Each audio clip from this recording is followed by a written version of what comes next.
Janoza.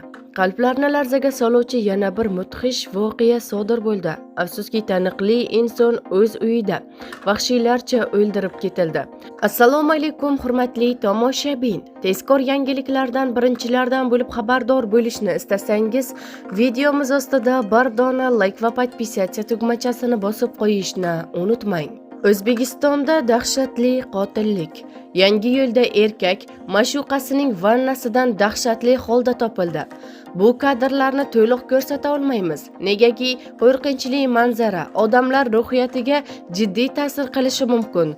Gap shundaki, Yangiyo'l tumanida yashovchi 49 yoshli erkak bir kuni uyiga bormaydi. Xotini erini 50 yoshli ayolning uyida ekanligini ishonib qidirib boradi, biroq u uyida erkak dahshatli holatda chiqadi, deyiladi xabarda. Bizni kuzatishda davom eting. Kanalimizga obuna bo'lib, podpisatsiya tugmachasini bosib qo'yishni unutmang.